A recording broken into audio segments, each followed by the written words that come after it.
Assalamualaikum warahmatullahi wabarakatuh. Perkenalkan, nama saya Anung Syawal dari kelas 11 dengan NIS 23776. Tujuan utama saya membuat video ini adalah untuk menjelaskan tentang peradaban Sulawesi. Nah, sebelumnya peradaban di Sulawesi memiliki sejarah yang kaya dan beragam karena letaknya strategis di jalur perdagangan maritim Nusantara. Berikut adalah penjelasan tentang peradaban Sulawesi berdasarkan berbagai aspek sejarah, budaya, dan pengaruhnya. Yang pertama, masa prasejarah. Peradaban di Sulawesi telah dimulai sejak masa prasejarah seperti dibuktikan oleh temuan arkeologis di Gua Leang-Leang, Maros, Sulawesi Selatan. Lukisan-lukisan di dinding berupa gambar tangan dan hewan seperti babi rusa di gua ini diperkirakan memiliki usia 40.000 tahun, menjadikannya salah satu seni cadas tertua di dunia. Lukisan ini mencerminkan kehidupan dan kepercayaan manusia purba yang hidup sebagai pemburu dan pengumpul. Selain itu, berbagai alat batu yang ditemukan di berbagai wilayah Sulawesi menunjukkan adanya perkembangan teknologi sederhana yang digunakan oleh manusia purba.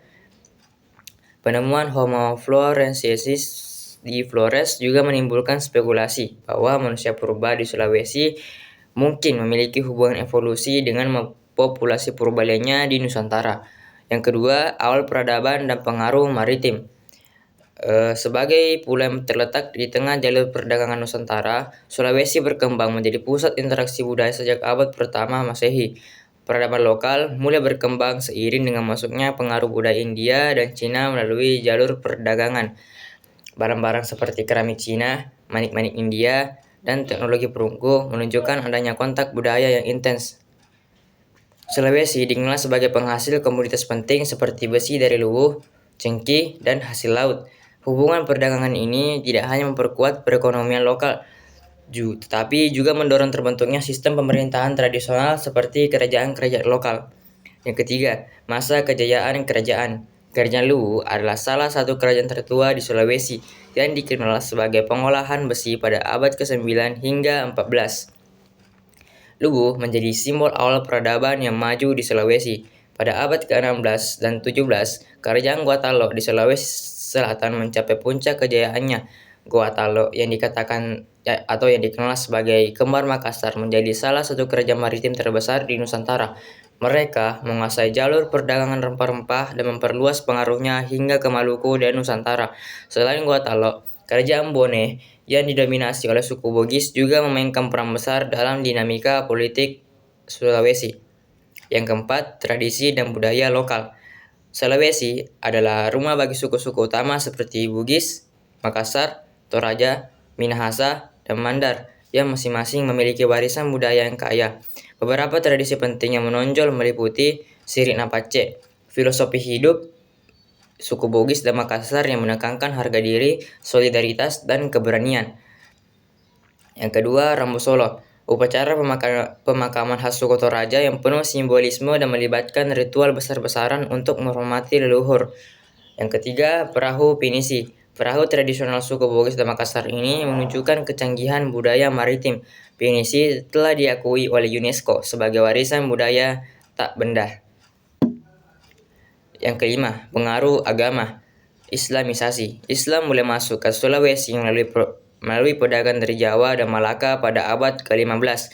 Kerajaan Gua-Talo menjadi pusat penyebaran Islam dengan penguasa seperti Sultan Elyuddin yang pertama kali memeluk Islam.